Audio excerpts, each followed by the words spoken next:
Play at Utah, you gotta need a David West because you got Gobert and Favors out there. But the teams that they faced this postseason, there wasn't a lot of room for David. I mean, you're looking at guys like the Pelicans, too big as Anthony Davis is. They're big, and you look at the Spurs. You got Aldridge. David could play against Aldridge, which he did a little while, but he didn't play a lot in the Cleveland series because there's basically Tristan Thompson. That's about it. There was a great moment in the playoffs in Game 4. Klay Thompson rushed a shot, missed it. Third quarter, Kevin Love went backdoor and scored. Steve Kerr angrily called a timeout. It was the one time in the second half the Cavaliers were making a little bit of a run, and Steve, I think, was going to leg into Klay, and Mark Jackson relayed it on the broadcast. David West jumped up and told Steve, "I got this." And then he went over and told Klay Thompson in his quiet, dignified way, "We don't need quick shots here." Speaking of dignified, Alvin Adels, Saintly, he's been in this organization since he was picked out of North Carolina AT&T in 1960. Sure wasn't 1860? Be nice. Al's been around a long time. No, Al's a legend, man. 1860. Al's a legend. Could have been 1860. Yeah, I mean, Al has been around then, forever. Monty, we're talking about coming up on 60 years This dude, with one team. The word legendary, man. This dude has been a picture of class the entire time he's been there. You won't find anybody on this earth that has a bad word to say about Al Adels. And if you do, it's on them. Exactly right. I had the privilege to work with him for 11 years. And we'd go out for lunch, and you'd walk down Broadway, and you thought you were with Nat King Cole or Danny Glover or I don't know who. And then people... Monty Poole's here. Monty's got a fat head. Right. Oh, boy. Well, Monty. Get that mug out of there. Zabuki's here. Grant Liffman, the movie star, he's here.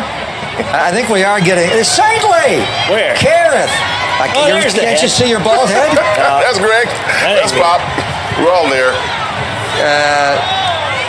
Drew Schiller's here. They're all there. And we My do head want is to so thank big, them. The it's hiding your flatbed head, truck Saint. that we're riding in on, Gelati Construction, is letting NBC Sports Bay Area use it during They're the Saint. parade. Oh, yeah. So we do. We were all there. It's like we're doing Warriors pregame live right here. Monty and I We don't are two actually bright need to be lights. here. Gelati Heads. Construction, over 100 years of teamwork, solutions, and excellence. Not like the Warriors, Saintly. That is true.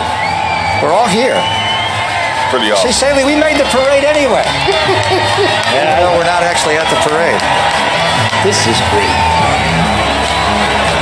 I love the fire truck. My dad was a fireman. And so when I see those guys go down the road, my ears go up like German shepherds. I love it. This is the best civic event you can have these days. Is a big celebrating a sports championship. Yeah. Everybody comes out, and this one, among those you have, I mean, the one in Chicago when the Cubs won the World Series. Yes. Massive. Yeah. I'm sure the one in DC, the Today? Capitals, massive. This is 3 times in 4 years, and again, this is the one basketball team here. You don't have 2 baseball teams. You have 2 baseball teams. You have 2 football teams. You have 1 basketball team. This is it. A lot of red confetti in D.C. today. And what's going on in D.C. with Ovechkin and the Capitals winning first time they've won in the 44-year history of the franchise is similar to what we experienced 3 years ago. Exactly. We see Al Adels there. I mean, that was the first Warrior title in 40 years. They had one, the Washington Capitals didn't have any, but they were an expansion team. They came into the NBA in '74 when Al was winning that year. Clay and Zaza, it is just blue behind and the blizzard gold there. confetti. behind It the is blizzard. squalling in downtown Oakland Look at that. on June the 12th. It is a blizzard. Two of the wise men.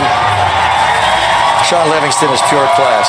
Absolutely. Whatever you need, he just... I wonder how many guys, when you look at the Run TMC hat that Steph had on, all 3 of those guys went into coaching. Mully as a head coach, Mitch and Tim as assistant coaches. I wonder how many guys on this coaching staff will go into coaching, either broadcasting, Kevin Durant or Steph Curry, maybe ownership. I just wonder what the post-career Draymond Green would be a terrific coach. Could be. If he chose to. He has the tools to be a terrific coach. I mean, he's one of the smartest basketball players in the league right now. And if he wanted to follow that career, he could definitely do it. David West could do it, man. Absolutely. I think David's got bigger ideals. Yeah. David's into so many things that are beyond basketball. Global initiatives. Let's put it that way. Global initiatives. The world needs him more right now. I think when David retires, he's got a lot of things he wants to be involved in. And so I don't know if he can make time for basketball. Because if you're a coach on a coaching staff, it's a full-time job times 2.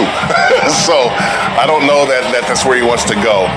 Sean Livingston could if he wanted to. Right temperament, understands the game, sees the game, feels the game.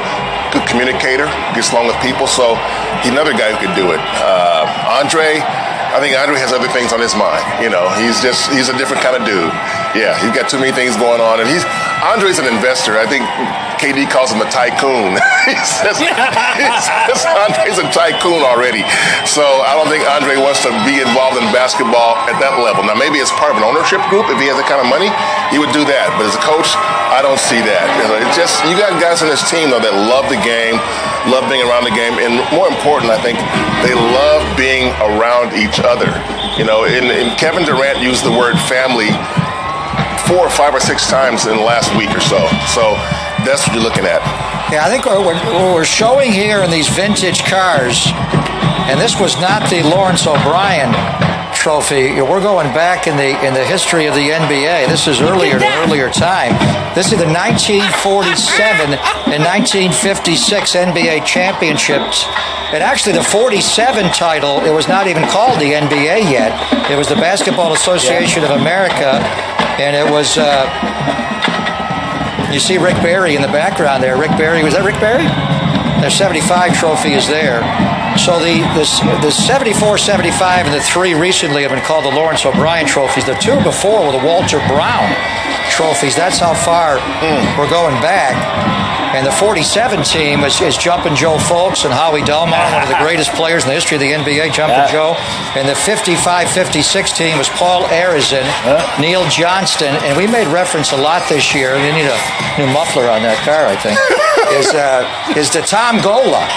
Tom Gola was a rookie that year, and he's the guy that Draymond was breaking all of the records as far as triple-doubles going back to the 56 NBA champions. And there's Steph bringing out the latest rendition of the Larry as we go back out to 12th and Broadway and check in with Coz and Kelly. I have a feeling, Coz, that this crowd's about to lose his mind because Steph Curry is within sight alongside Patrick McCaw, and there is this year's Larry O'Brien trophy up top with the 2-time league MVP, Steph Curry. Yeah, I think you're right. I think now's the time when people are going to start to become uncorked. And that's what we want to see. They've had all this energy. They've slowly let it out. They got a big burst when Clay came by with Zaza. But now you get an opportunity with Steph Curry, Patrick McCaw coming through.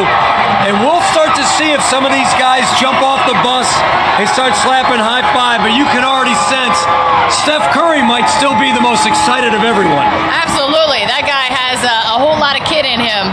He is a babyface assassin, but he has more energy and more shimmy in him than anyone on this team. And as you can hear, the crowd has recognized who is rolling through. Take a listen to this. Boy, that is great. They just in unison just start yelling things and getting an MVP chant, knowing that in many people's minds, Steph Curry is an MVP on a different plane, on a different level of this Warriors organization. Like the guys back in the studio, Greg, Saint, Monty, we're talking about maybe the most beloved